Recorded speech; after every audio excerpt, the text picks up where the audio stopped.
Welcome, everyone, to the Arlington Committee of 100's program for this evening, Should Arlington Change Its Government Structure? My name is Jerry Laporte. I'm chairman of the Arlington Committee of 100 for this year, and I'm going to be your moderator for this program. I want to thank Hannah Dannenfelser, my predecessor as chair of the Arlington Committee of 100, for her awesome service over 2 years as chair, and also for her support for me in our transition to new leadership. Hannah has truly been an inspiration as a community leader for me, as well as I know for others. We're glad that she's continuing as a member of the Arlington Committee of 100 board, and we wish her all the best as she continues to spread her wings with other organizations. If you're watching us on Facebook Live and you think this is something your friends would like to watch, please consider sharing the Facebook Live to your page. To stay in touch with us, please like and follow our Facebook page. We publish our events through email announcements as well as Facebook events, and we'd love to have you continue to join us. Before we begin the program, I want to welcome and recognize the elected officials an elected official who is here today, and that is County Board Member Libby Garvey. If any other elected officials are with us this evening, please let us know by sending a note through the Q&A box, and we'll try to recognize you later in the program. Our program for next month will be on October 12th. It'll be a candidate forum for candidates for both the school board and the county board. We're very pleased to announce that the Committee of 100 will be returning to an in-person format, as well as continuing our Zoom webinar format for the October 12th program. We're not going back to Marymount University, but you'll be able to join us in person at the Lubber Run Community Center for snacks and alcoholic beverages and a field trip tour of the new facility, which opened around the time of the start of the pandemic. And you'll also be able to join us online like you're doing tonight using the Zoom program. Of course, the field trip program will start at 6 p.m. The online program will start at 7 p.m. Of course, the online program will not include the field trip, and you'll have to supply your own snacks and beverages. Our current plan is to start gathering in person at the Lubber Run Community Center at 6 p.m. And as I said, the online program will start at 7 p.m. You'll be able to register for either format at the link that we'll soon post on the Arlington Committee of 100 website.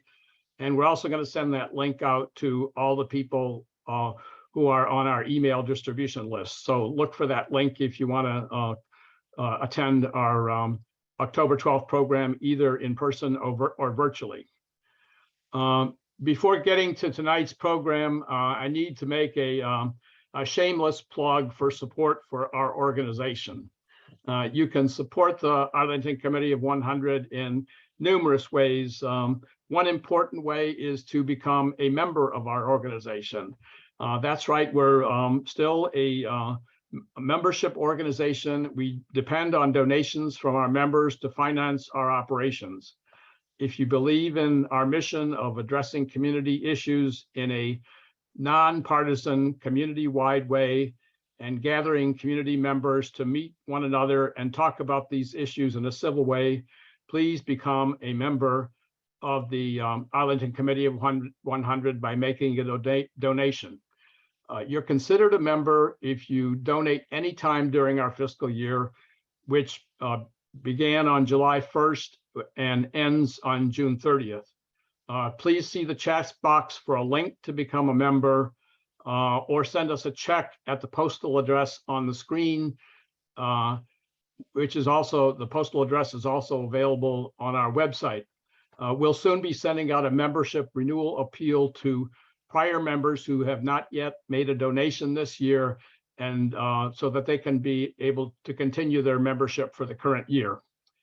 You can also support our organization by volunteering. We're looking for volunteers. You can volunteer by visiting our website and looking for the tab Get Involved. And you can also see the chat box for a link to the volunteer page on our website where you can let us know that you'd like to help us out as a volunteer. Like many organizations, we lost volunteer infrastructure during the pandemic. We're especially looking for people with event planning and organizational skills. We need these volunteers to resume in-person programming on a regular basis. This has become more challenging as a result of the pandemic and other issues, so please volunteer if you're able.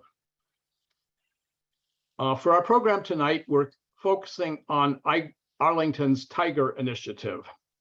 The Tiger acronym comes from the stylized name of the Arlington County Civic Federation's Task Force in Government and Election Reform. Tiger has been considering questions related to the basic structure of the Arlington County Board and the Arlington School Board, which are both 5-member bodies elected at large. The structures of these bodies have gone largely unchanged since their inception in 1930, when Arlington's population hovered at about 35,000 people. Today, Arlington's increasingly diverse population is approaching 240,000 people. In view of this and other factors, the task force considered whether it's time to expand the size of these bodies, elect them by district, or implement ranked choice voting. 2 members of the task force have joined us as panelists tonight to discuss the pros, cons, and open questions about these and other ideas. Please feel free to use the Q&A box during the program, during the panelists' presentations, and also during the Q&A section to submit any questions you might have. You can address the question to any of the speakers, but in fairness, we may give both the panelists an opportunity to answer. Please write your questions concisely and in the form of a question. At the end of the presentations, we'll be posing as many questions as possible to the panelists. Before we start, I'd also like to thank John Weistad and Scott Pedowitz, who organized tonight's program, and also thank Delegate Patrick Hope and Scott for their co-leadership of our program committee, which decides which programs we're going to put on. I'm now going to introduce the 2 members of Tiger who have joined us as panelists tonight in the order of their presentation, and then turn the program over to them. Our panelists are Alan Gajadar, who was the current chair of Tiger and the immediate past president of the Arlington County Civic Federation, and Tanya Talento, a community leader and advocate who served on the Arlington School Board, including a term as its chair from 2017 to 2020. Whitney Kernodle, who was originally scheduled to appear as a panelist tonight, had a family emergency and had to cancel at the last minute. So we'll just be hearing from Alan and Tanya tonight. Alan, the floor is yours. Thank you, Jerry. Welcome, everyone. My name is Alan Gajadar. I'm the chair of the Task Force in Governance and Election Reform, and just concluded my 2nd term as president of the Arlington County Civic Federation.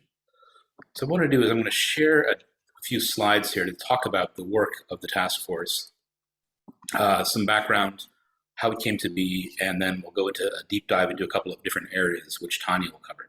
Okay, so this is what we just covered, myself. Unfortunately, Whitney couldn't make it this evening, and then Tanya. So the task force was chartered by the Civic Federation to examine our county's governing bodies and electoral system. As was mentioned before, it's been over 90 years since Arlington established its current form of government with the 5-member county board. We have a once-in-a-generation opportunity right now to improve both the electoral and the governance systems of the county to ensure that both the county board and the school board better represent our diverse community, as well as promote effective citizen engagement with our county government. So we looked at, as part of our charter, several specific areas. First of all, the size of the county board and the school board, in other words, the number of members. Second, alternatives to at-large elections and first past the post voting systems, including district representation. What that means is obviously having, instead of having countywide election of board members, having them elected by district, having either single or multi-member districts, as well as proportional representation.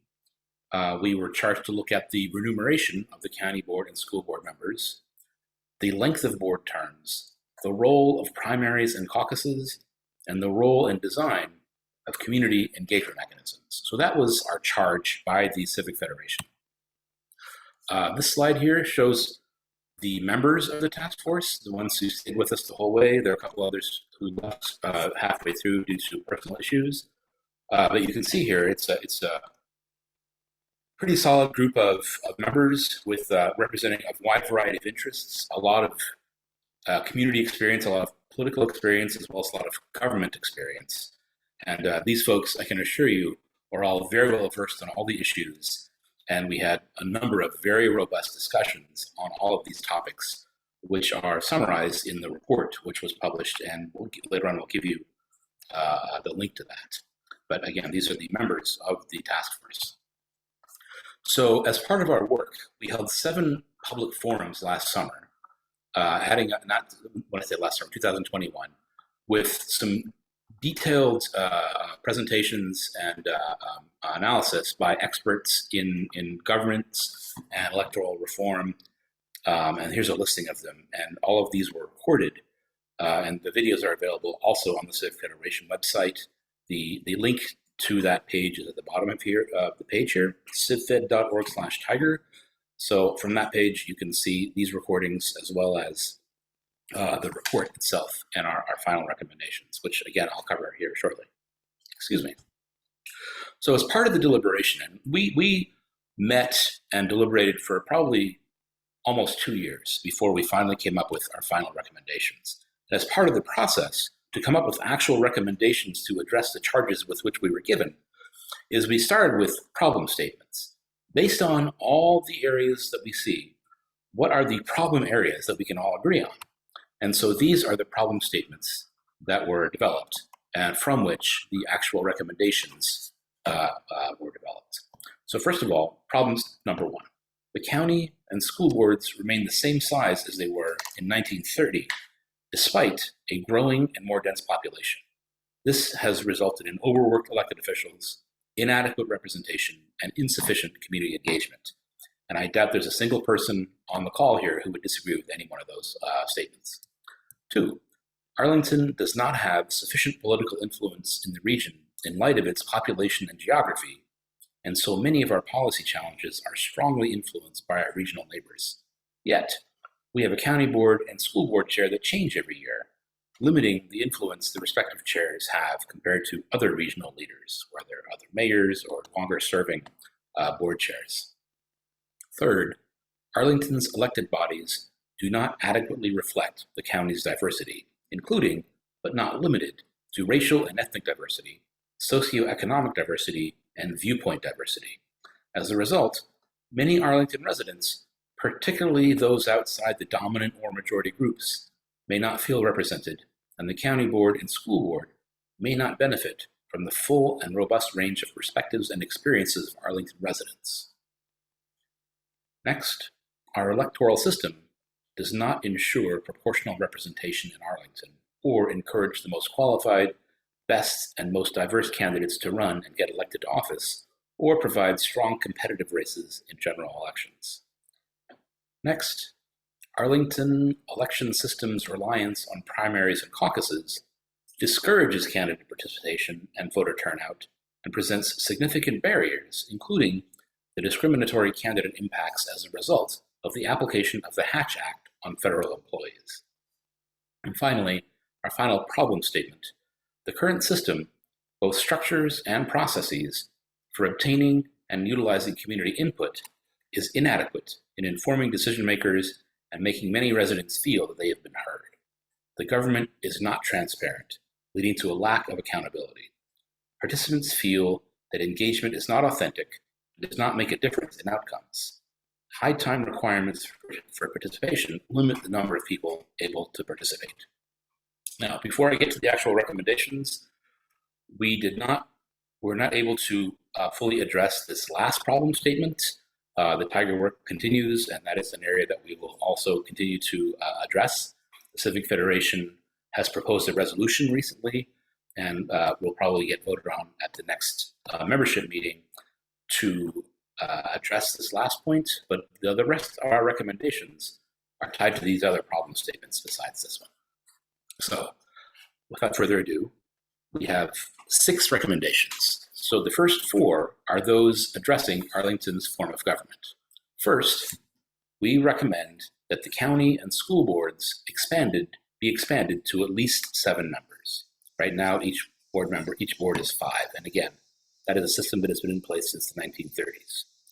We also recommend, and Tanya is going to talk about this in a little more detail, that we maintain at-large seats for the election of the county board and the school board. In other words, not going to district-based representation.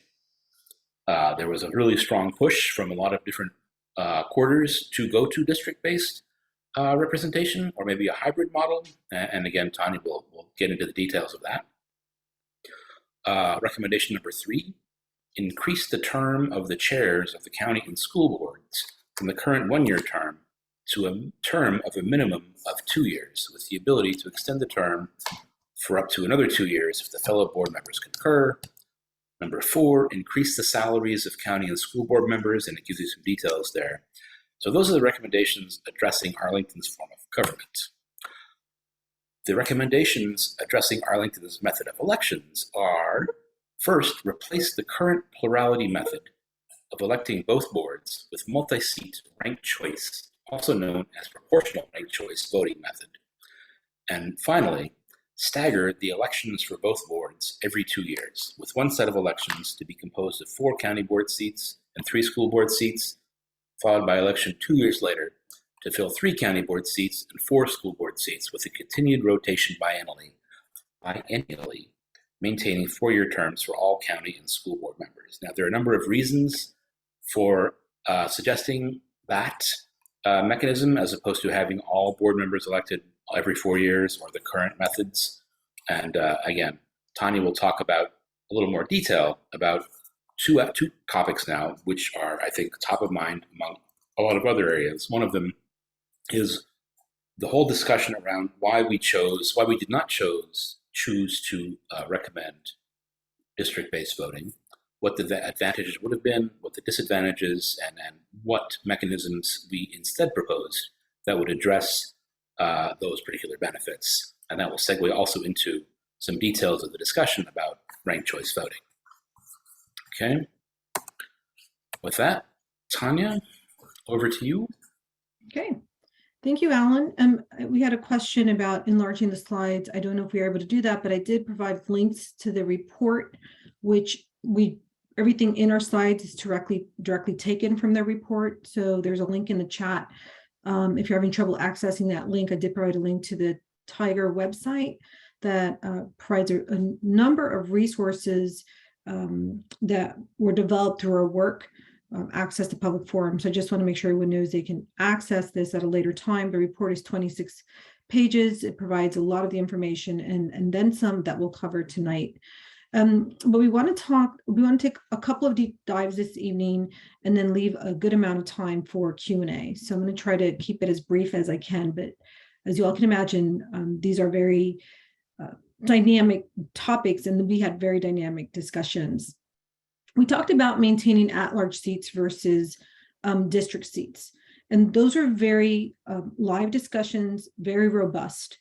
A lot of people believe that district-based representation really allows for underrepresented communities to have a voice, and also to provide a voice to communities that may have a minority perspective.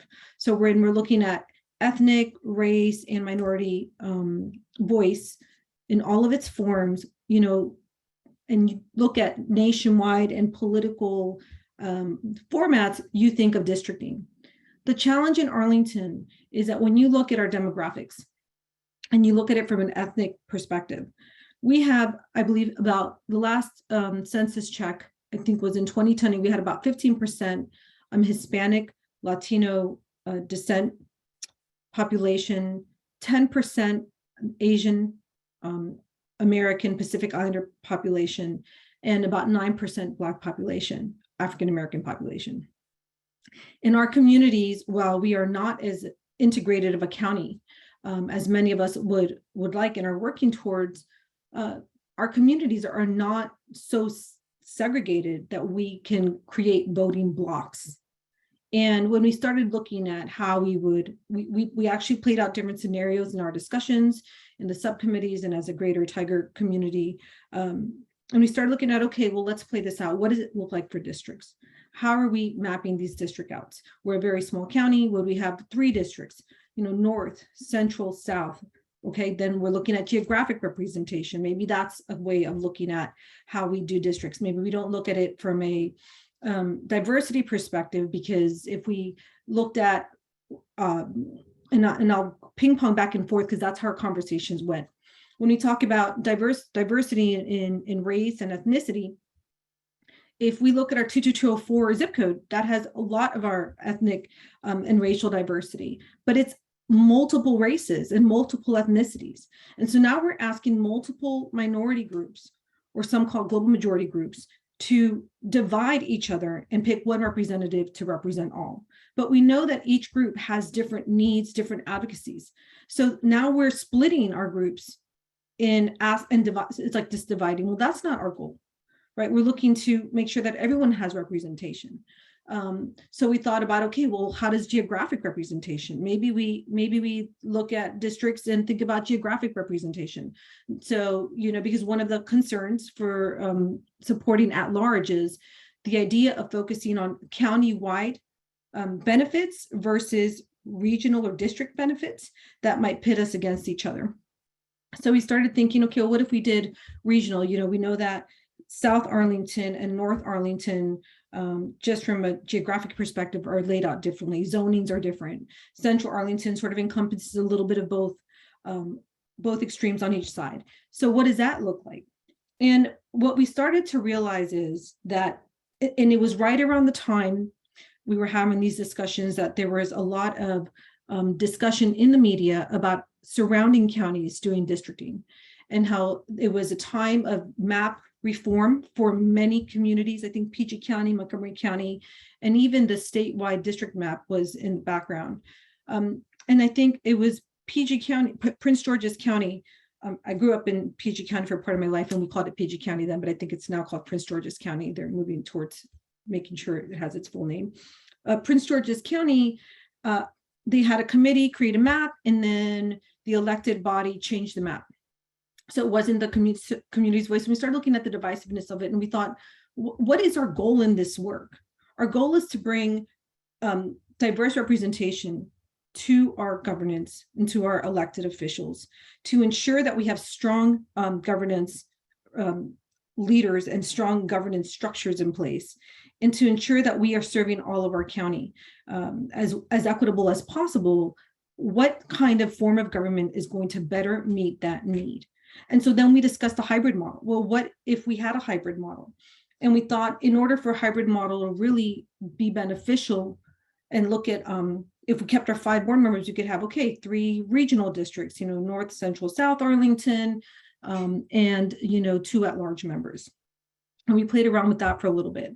But again, when we started looking at how some places were pitting against each other, and we started looking at the strength of having every single representative responsible representing all of Arlington County, which is not geographically very large. It's only 26.2 square miles. We thought, you know, if our goal is to bring diverse representation to our elected officials and to make sure that minority perspectives and minority communities are being represented, is this really achieving that goal? And In the end, it wasn't, not when we had other tools in place that could keep us from becoming a divided county and pitting ourselves against each other in looking for district benefits versus countywide benefits. So we started looking at ranked choice voting and how that looks like if we were to increase the board. We started simultaneously, as we were looking at districting, we were also looking at size of boards. We did an analysis of regionally the size of county boards and city councils in our region. Alexandria, Fairfax County. I think we even went out, well, we actually got a chart of all of Virginia's counties and their board sizes. And I think you can find that one of the appendices in our report. And we found that with the population that Arlington has, we are actually one of two that has the smallest board. I can't remember the other county, but there's one other county that had a small board for the population. And that most cities or counties that have our population size have larger boards. And we debated the strengths and weaknesses of having a larger board, right? We talked about going as large as 9. So Fairfax County has 12 council members, I believe. Alexandria City, I think, has 9 council members, maybe on their school board. And all this whole time, we were looking at school boards and county boards. So it wasn't just a county board discussion. We would bring the school board leadership as well. So when I'll jump back to districting, we're looking at districting. We started thinking, okay, so let's look at school board districting. Do we match it up with county board districting? Well, that's not going to work because we only have 3 high schools. So is one high school in each county, and what do we do about our high school programs? And how do we, work in the career center? And then how do we bring the school board, and we're doing boundary changes? Will there be one district representative that's representing where high school is split between 2 representatives because of how we're cutting our community? And we started realizing again that the goals that we're trying to accomplish with districting are not going to be achieved in Arlington the way that we were seeking as community leaders, people who had experience in government, people who had experienced community engagement on the Tiger board. And I will tell you, it was majority consensus. We still had committee members who felt strongly that we should have a hybrid model. The school board was very tricky, though. That one was a really tough one. We looked at maybe having the school board not be districted in the county, but at the end, where we came to consensus as a committee was to move to at-large elections, to keep at-large elections and move to ranked choice voting while increasing the county board seats. So I'm going to wrap up the county board and school board increase real quick because I'm watching the time and I know they want to leave a lot of time for Q&A, but I can answer any questions along with Alan and the work that we did. But I want to make sure that people understand we really did discuss and took some deep dives into explaining and analyzing keeping a 5-member board, going to 7-member board, and going to 9-member board. We talked about the raise in budget. We talked about the length of meetings, right? So our current length of meetings with 5 county board and 5 school board members, they're pretty long, but it's worth extending it a little bit longer for 2 more county board and school board members if we're bringing more perspective to the table. A lot of the feedback that we heard was, not everyone's represented in our decision-making process. Some boards get along really well. Some boards debate a lot. I believe that you push and pull each other to greatness. And I believe through strong discussion and good debate, you can come to the best consensus. And you may not all have to agree, but you can come to a strong compromise that serves all people. And when we looked at some of the discussions had, and when we looked at all of the committees and the liaison responsibilities that our county board and school board members have respectively, when we looked at the elected board member to population ratio and compared it to counties around us, adding 2 more board members on each body would really strengthen community engagement, create a better work-life balance, help bring perspective. And when you couple that with biennial elections and multiple candidates in one election, you are increasing the chance for diverse representation by allowing them to win by a 20 to 25% vote, depending on what year each elected body runs. And so that's where we came up with this hybrid model of breaking up elections every 2 years, where we'd have 3 county board members and 4 school board members one year, and 2 years later have 4 county board members, excuse me, 4 school board members, 3 county board members run the following year for a total of 7 on each body. So it's very hard to try to summarize all of this in 10 minutes, but I know that we have to leave time for Q&A. So I'll try to clear up anything that we can in the Q&A part. And in this slide, you'll see the 20% and 20% thresholds for elected seats. We're hoping it'll attract more voters from marginalized communities, increasing voter turnout. And another big thing that we thought, having multiple candidates run in one election with ranked choice voting, is that it will really help electeds and candidates focus on the issues and not focus on the personal attacks that are now prevalent in today's unfortunately in today's election processes. Not necessarily always, but definitely not absent. Okay, so I know I'm about to get cut off, so I'm gonna stop here. Alan, I don't know if there's anything else you want to add before we go to Q&A. You want to talk a little bit about the thresholds and the 20 and 25% thresholds for elected Yep, seats? I just mentioned them, but I can give a little more detail. In one election, when you have 4 people running in ranked choice voting, you would have to rank them. And so ideally, when you pick 1, 2, 3, and 4, you know, the ranked choice voting process is very complicated. And I worry that if I go too much into the weeds, I'm going to confuse you. It is written out in our paper. You can also do research online, but in basic math, what will happen is a person can win an election if they're running with 2 other people, so 3 people across the board, you know, with like about 30% of the vote. And when you have 4 people running in one election, it's about 25% of the vote. So you can with just 25% of voters voting for you.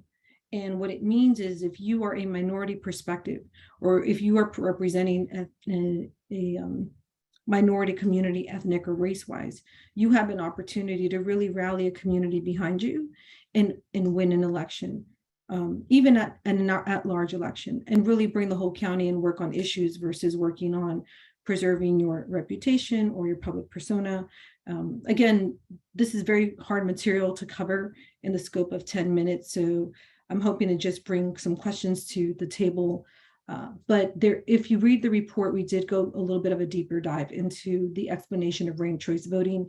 And in order for ranked choice voting to work, just the last big plug, we would have to do a lot of voter education.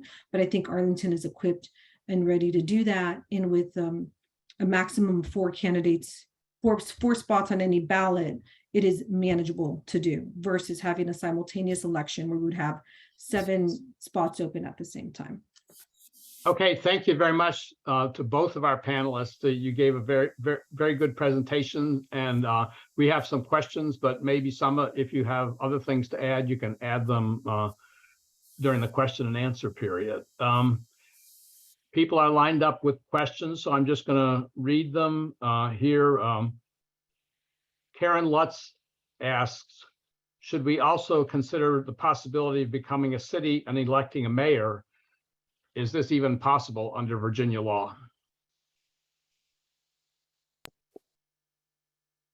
I will say that was something we talked about. It is possible under Virginia law, just in general. Obviously, there are cities in Virginia with mayors. For Arlington to do so would take some legislative action. Arlington's current form of government itself was allowed as a specific constitutional amendment in the 1930s. So General Assembly action would have to take place. There'd have to be a request from the county, which, you know, that's a long, detailed process. But it's possible. I don't see it as likely, and it's something we did consider, but we moved against it at the very beginning of our deliberations. Okay.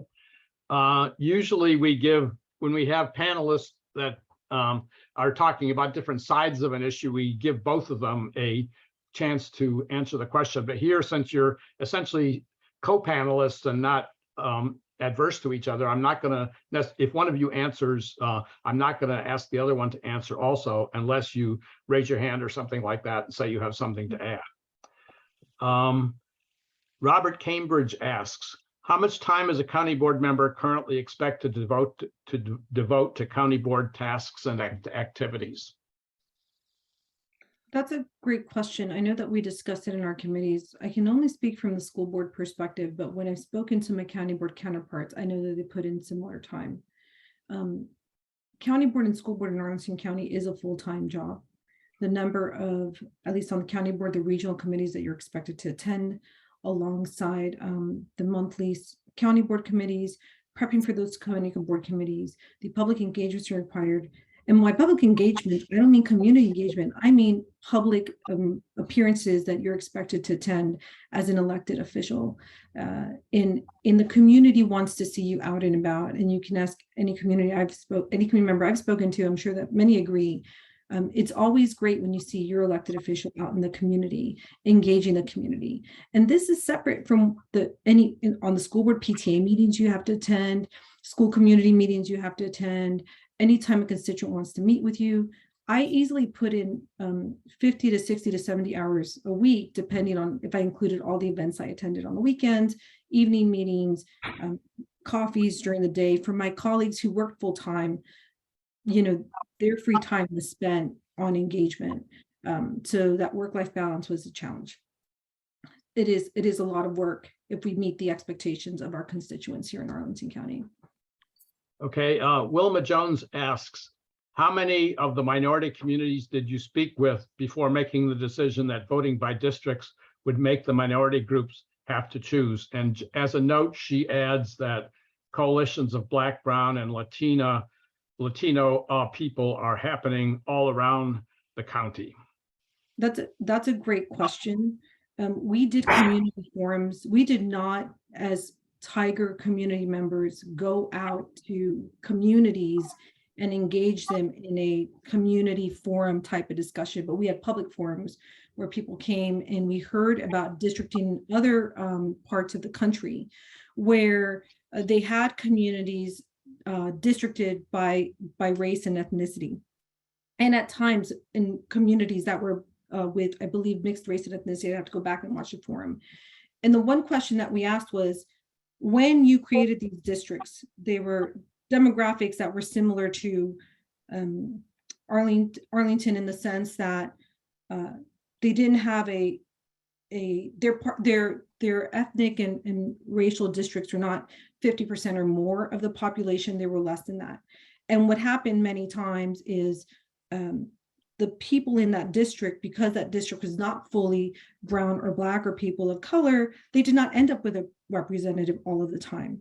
And because all of the other districts that were non-people of color districts felt that because that district had a voice, that they didn't have to pick someone to represent that district because it was that district's responsibility to pick a person of color or a person of ethnic background. And so unless you had a district that was majority minority of any given ethnicity or race, your chances of electing a person that would represent that district were not necessarily high when you put the math behind it. So that was one thing.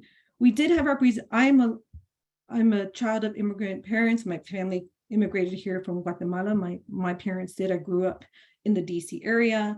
I work very closely with the immigrant community here in the English learner community. I'm an advocate. I'm still active in the community. So I, do work with the community members and community leaders in the Latino community here in Arlington and beyond. Whitney Kernoodle is the leader, co-founder of Black Parents at Arlington, and I believe she's also involved in NAACP.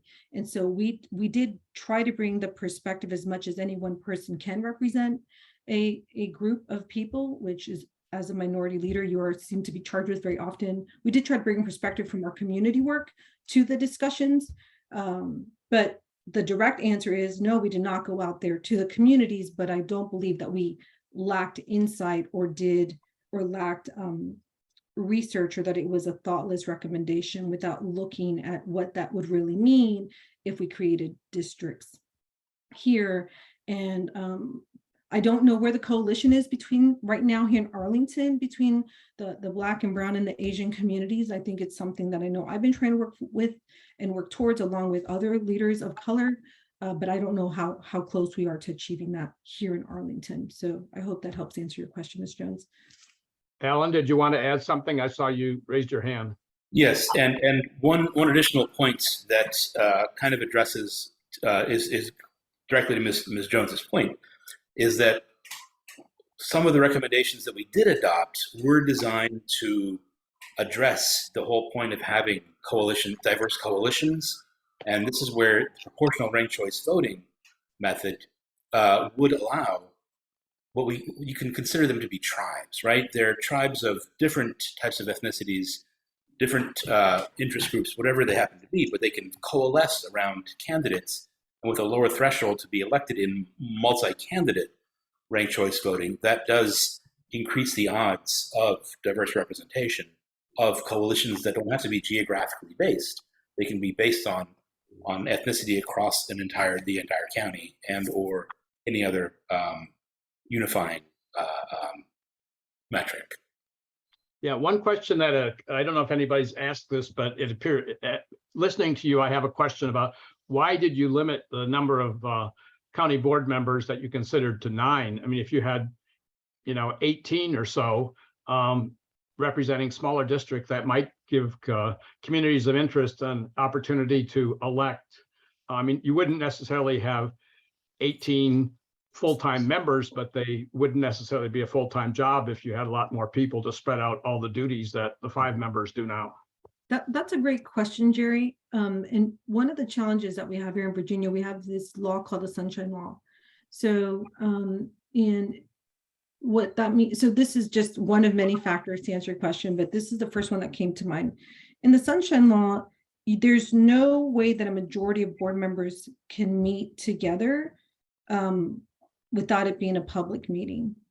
And so if you're trying to work with your colleague on a board and determine an issue or say, I really believe that we need to move towards X, Y, or Z policy, and your colleague says, I don't agree with you, and you have to discuss that, you have to do it with one colleague at a time. As the board increases, you can do it with more colleagues at a time, but you will always need a majority of colleagues to do that with. If you were to have 18 colleagues and you were to have a board meeting, and at board meetings, it's the only opportunity for the community to understand where you as an elected official are representing them and how you're representing them. So it's a balancing act for a person representing the community in an elected position to speak or not speak at public meetings. If you don't speak, the community does not know what your perspective and your voice was in a vote, in an upcoming vote, in a policy process, whether you agree or do not agree. And so if you have 18 members, even 9 members, all needing to speak on any one agenda item, your meetings will go on and on and on. We already have some challenges with long meetings. The other thing is you'll be subject to the sunshine rule. So you'll always have to find ways to engage your other colleagues. And this also creates a bigger opportunity for factions. And factions can be very demoralizing in a board. They can take over a board perspective if you're creating that. When we looked at 7 board members, we thought that that was just enough where it would still be a little difficult to create a faction, but you're increasing representation. 7 districts, we did look at 5 districts and 2 at large. But again, how do we come to consensus for countywide benefits in a county as small as ours? How do we ensure that we are creating representation and good governance in leading the work that we need to for a county when electeds may be pitting themselves looking for their district's benefit and not considering the immediate impacts on the district besides them. When you look at a county like Fairfax and you look at their districts, Fairfax is so huge that without districts, you'd be missing a voice.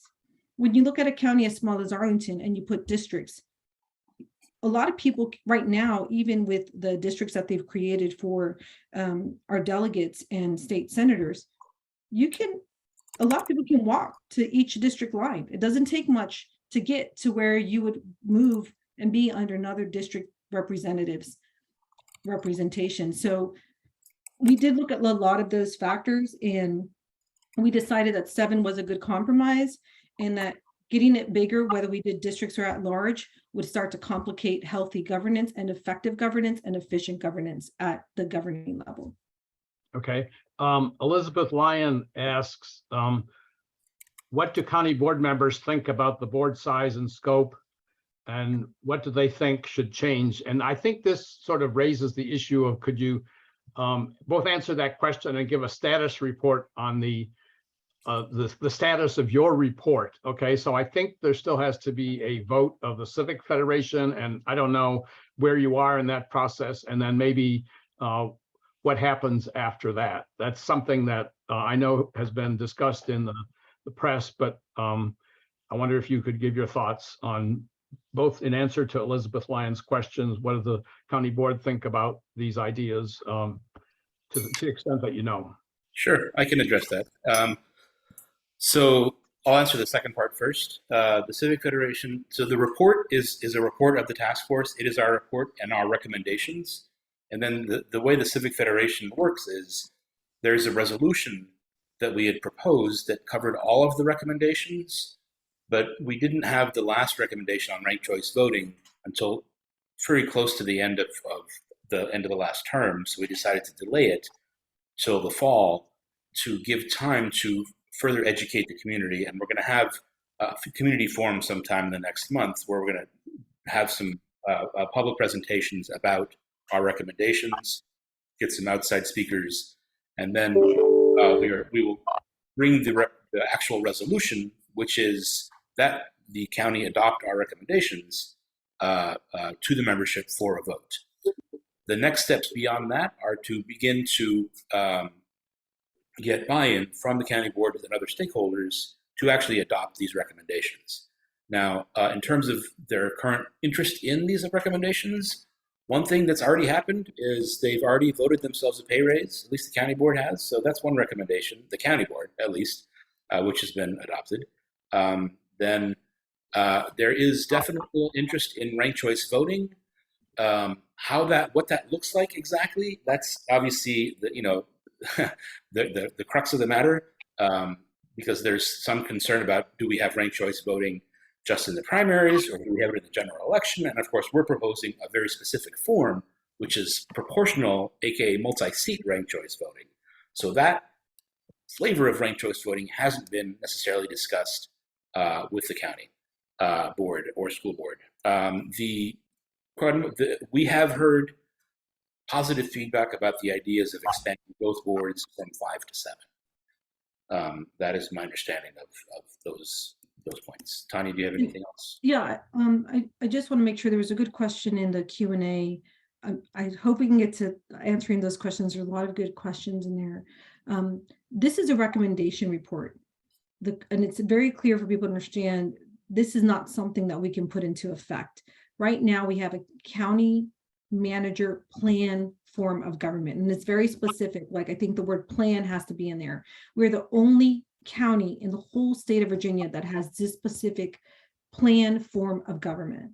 So, and that form of government in Virginia law is written that we will have 5 board members elected at large, and that the school board will follow suit with the county board. And I think the school board actually could district under the current law. We would have to study that a little bit, but initially it was recommended that it follow the county board electorate. And we do legal citations in our report, so you can actually go to Virginia Code and study, and we reference some of that if anyone really wants to dig deeper into it. So if we want to put forth any of these recommendations, we would first need to go to our Virginia General Assembly and ask that they put forth legislation that allows us to change our form of government. The governor would have to sign off on it, and I think that we would need support of our local boards, both on the school and county board, for the Virginia legislation to consider any of these recommendations. So our goal right now, just as a committee, is to help the community understand how we came to these recommendations, why we're providing these recommendations, the study and the work that went into these recommendations, and to answer the questions to the best of our ability as community members who invested, and community leaders who invested the time to provide the report. Okay, thank you. Brian Atkins asks, did the task force consider the legal risk of a lawsuit being brought against the county, as at-large districts can run the risk of violating the Voting Rights Act? Virginia Beach recently dealt with this issue. So I don't think that we discussed it in detail. I think that it came up a few times, but I know that historically we have had representation on both the county board and the school board from the Black African American community, as well as the Latino, Hispanic, Latinx community. And it's been pretty consistent. I think this is the first year that we have not had Black or African American representation on the school board since they appointed the first Black and African American on the school board. And on the county board, we currently have that representation. Walter Tejada was the first Hispanic Latinx elected official to the county board. We have not had an Asian American Pacific Islander serve in our electorate. We have had Republicans serve on the school board and an independent, I think Republicans serve on the county board. So, we haven't been able to achieve diversity. Is it at the level that we want, and is it representing everyone on a consistent basis the way that an ideal community would want? That's the work that we're working for, which is why we looked at ranked choice voting, why we studied districting, and why we came up with the recommendation of biannual staggered elections with multiple candidates in one election at any given time to provide and leverage our communities in making their voices heard and making it easier to vote. And also in the Q&A, someone talked directly about the North Arlington voting population having a stronger vote. But I do want to point out that during the election between Matt DeFerrante and John Weisstedt, I think there was a strong South Arlington district that had significantly high votes that turned out to help turn that election to where it landed. So that is not a consistent method. While it is that's a lot of people think that if you look at numbers and study numbers, that is not a consistent way that our electorate always votes. And we have had good turnout in South Arlington from different South Arlington districts.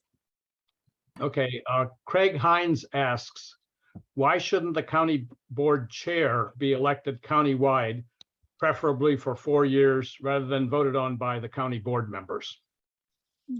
Great question. Alan, do you want me to take that, or do you want to? Yeah, go ahead, please. Okay. We actually looked at that, and we actually debated that as well. And there was some really pros and cons to both. Having the voters elect the chair, we thought was a really great way to the voter population to have make sure the person that is the face of both boards represent the community. But as we can see sometimes when administrations are split down the middle, at the federal and state level, getting policy and work moved forward, you get roadblocks, you get barriers, you get in these standstill positions. And we started looking at, well, what happens right now for people who may not know, on both boards, and this is also written into law. So if we did want to elect our chair, we would have to, again, lobby people at the General Assembly, ask them to provide us the opportunity to change our form of government and allow a form of government that allowed us to elect chair. So we would have to change the law to elect a chair, but also right now, every board elects their chair, and that chair serves for 1 term.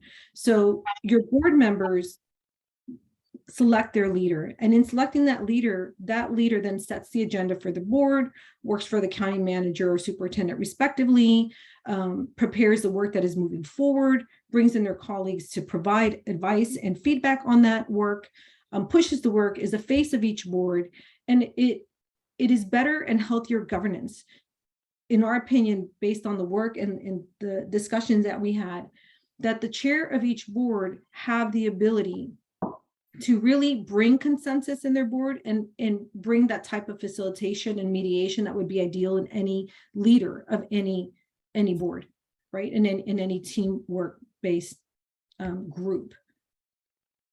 Thank you. That doesn't always happen, but that is the goal, and that's why we went in that direction. I'm thinking this may be sort of the same question, but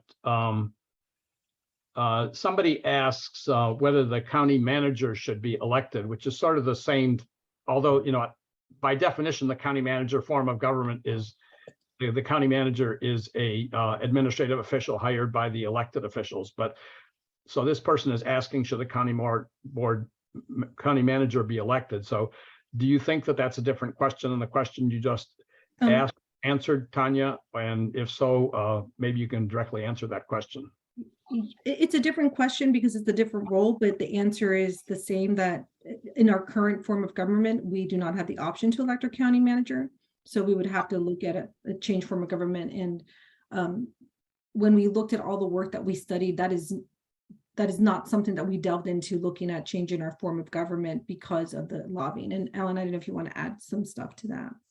Yes, so we decided at the very beginning of our deliberations to not address the county manager form of government, because ultimately, if the county manager were elected, the county manager runs the county government, right? The county board does not run the government itself. They provide direction, they pass the budget, but the actual running and management day-to-day, all the staff report up to the county manager. So if you're going to elect such a person, you're ultimately going to a mayoral form of election, which, without getting into the pluses and minuses and pros and cons of that, we decided, given the complexity and heavy lifting of that versus everything else that we wanted to talk about, and the recommendations that we ended up having, that we would not consider that as a topic. Okay. Sarah Gregg asks, please discuss the merits of reserving at least one board seat for an independent or a member of the non-dominant party. Can you They do repeat that that question, Jerry? I'm sorry, can you repeat that question? Please discuss the merits of reserving at least one county board seat for a member of the non-dominant party or an independent. They do that in the District of Columbia, where they have to have at least, I think it's 1 or 2 members of the non-dominant party. Either, like in the district, typically it's been a Republican or an independent. That's an idea. And somebody said that in Connecticut, they do that also. They reserve a seat for a member of the minority party. In our work and deliberations, we did not discuss that option. It's not something that we brought it up. I personally was not aware that was an option locally, but we did look at, with increasing the board members and the ranked choice voting, moving to ranked choice voting with multi-seat candidates in one election. We did think that would allow for the opportunity of an underrepresented community, whether perspective wise or race and ethnicity wise, it would allow for less voters to make that candidate an elected official. The threshold is much lower when you have 3 to 4 candidates running on any given election. So that is how we look to address that. We did not discuss the specific moving to a form of government that would provide slots for minority perspectives, regardless of how that was defined. Okay, Lynn Jewell asks, please address the strategy of just voting for the one person you like best and ignoring the rest. Does this in any way compromise ranked choice voting? That's an excellent question. I think that's called bullet voting. Now, I'm hesitant to take a deep dive into it because the knowledge that I have, and I'm just learning about it myself in the course of this work, I feel that I would confuse you more. But at a very high level, the first thing that we would have to do if we ever move to ranked choice voting is to educate voters. And this was something we heard from districts in other parts of the country, that when there was no education prior to implementing ranked choice voting, it was not as successful as it could have been, and it did not produce the results that it could produce and is capable of producing. So really helping voters to understand that by ranking their votes, they have more voice and a stronger voice in electing who they want to represent them. When you have 3 candidates or 4 candidates, you're looking at the top 3 spots, which everyone understands: first, second, third.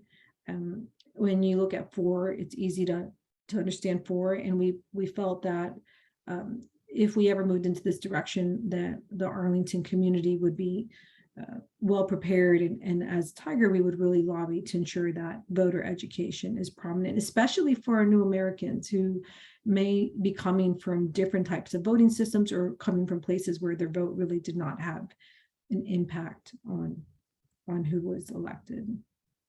Okay, thanks. Mary Hines wants to make a point of clarity, and actually I thought about this while you were talking a little while ago, Tanya.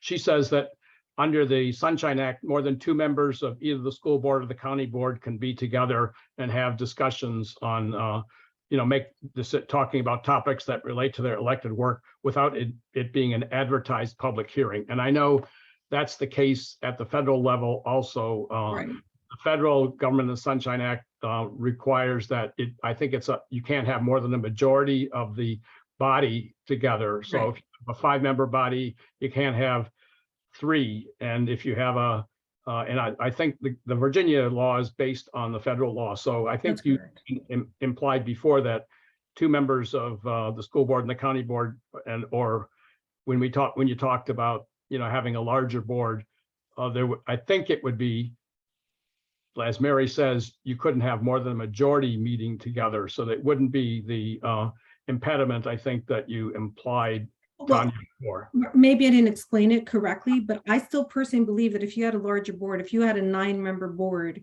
that means that 4 board members could meet at any given time, but not 5, right? And those 4 board members still would need to lobby for 1 more vote, increasing the likelihood of factions. And in the way that I serve, I don't believe that faction world is the best way to create good governance and represent a community. I believe that you need to hear everyone's perspective and make the best decision for the greater county, and ensuring that no one is left out of your decisions as a policymaker. That is really, I think, how you should govern. So from that perspective, I do think that bigger boards run into those possibilities of board members saying, I only need 1 more vote. Well, I think that you should know where every one of your board members is before you move forward to a decision, and that you're not missing any perspectives depending on who they represent, whether it be an ethnic community or a smaller perspective. But yes, in the Sunshine Law, right now with 5-member board, it's only 2. And as it would increase, I still think it would be a challenge in ensuring good and healthy governance. That was what the discussions that we had on Tiger, at least.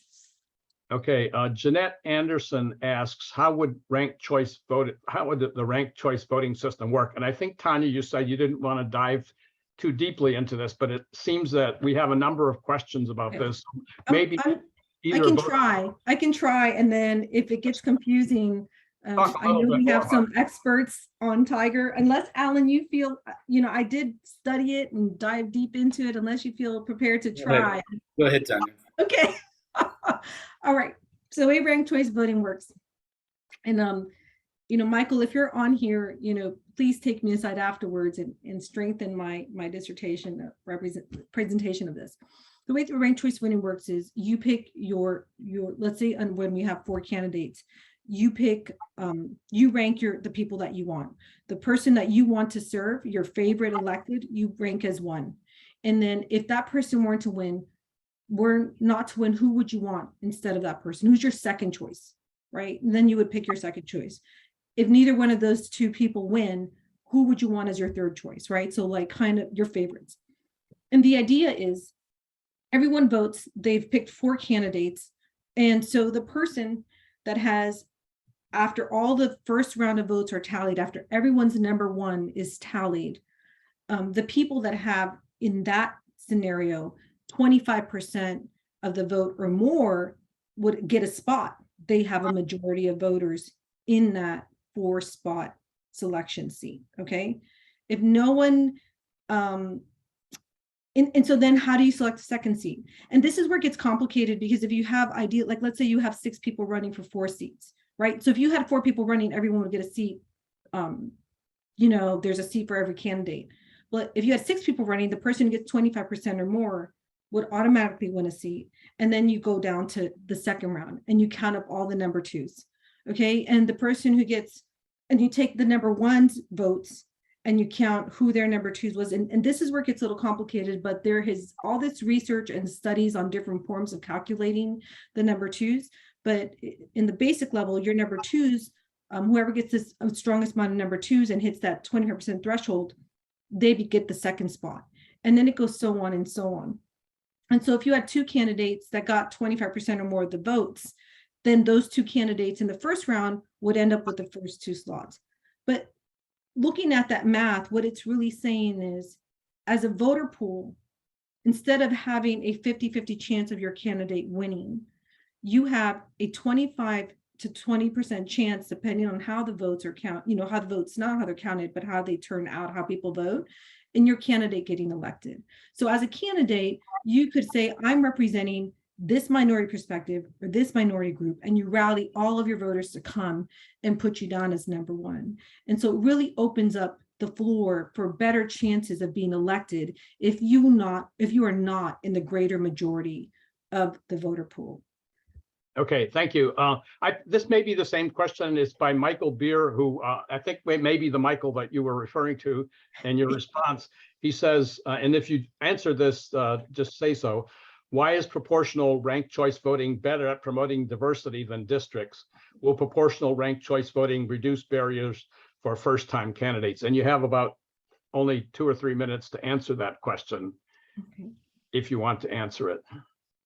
I think she addressed that already. Did you not, Tanya? Or I think so, but I'm happy to just reiterate that ranked choice voting provides candidates to come to the table with a greater pool of running candidates. And as they're advocating to the community, interviewing with voters to vote for them, they have to bring technically less voters to the voting booth to get elected. And because you're running against 3 other people, you do not want to attack your opponent because you would love to be any voter's number 2 candidate. So if I'm running with Alan and Jerry and Hannah, and I'm advocating to get a seat on the county board, right? And I have Michael as a 5th candidate, I don't want to attack any of them because Michael's voters, I want to be their number 2, and I want to be Hannah's voters number 2, and I want to be Alan's voters number 2. Because if I get the most number 2 slots, I'm guaranteed a slot, right? And so you start looking at, how do I present my position as a candidate, as a person who's interviewing to represent the community? What am I bringing to the table as your elected official? What issue am I going to address for you and for the greater community? And then hope that through my work on issues and authenticity and however we look at electeds and how elected want to present themselves, that we are gaining the votes, not just from the people that are on their champion, but also from people that say, well, she's not my first pick, but if my first pick doesn't make it, she's my second. Or I want to make sure that these 4 out of the 6 people get a slot on that board. And if no one can win, if no one on my list of 4 can win, this one has to win, and that's going to be my number 1. And so you're really giving the voter a lot more power, and the candidate a lot more power to be elected by a smaller constituent base, and the voters a lot more power to elect people that are actually going to represent them in a variety of ways. Great. Thank you for clarifying that. I think we're nearing the end of our time. I want to thank you both for your presentations. They were fantastic, and we owe you a debt of gratitude for all the preparation that went into this and for the time that you spent with us this evening. We're going to, I want to ask the audience to stick around for a few minutes as we wrap up here. I want to remind, if we could have the slide about the October 12th program back on the screen, please. I want to remind everybody that our candidate forum is on Wednesday, October 12th in person at the Lever Run Community Center beginning at 6 p.m. and the online version, the virtual version, begins at 7 p.m. You'll soon be able to find more information and registration links for the October 12th program online on our website and in emails that we'll send to everyone who registered for tonight's program and everyone else who's on our email distribution list. Our November 9th program will be online only, just like tonight. We'll have experts discussing the Missing Middle Housing Initiative of the Arlington County government staff. The Arlington Committee of 100 prides itself on offering nonpartisan informational programs on issues of concern to our community. So if you're interested in a balanced presentation on the missing middle housing initiative, tune in to our November 9th program. If you want to watch the recording of tonight's program, like our Facebook page and view Facebook Live. Consider sharing the Facebook Live with your friends if this is a topic that's important to them. Tonight's program also will be recorded and posted on the website of the Arlington Committee of 100 at www.arlingtoncommittee100.org. Thank you all for joining us tonight. Thanks again to our panelists. We look forward to seeing you next month on October 12th in person at the Lubber Run Community Center. If you're ready to gather with your fellow community members together, or if you're not ready for that yet, or you prefer the virtual format, you can attend virtually also on October 12th. Thank you very much and for attending, and I hope this program has been good for the community and for everybody who's listened tonight. Thank you.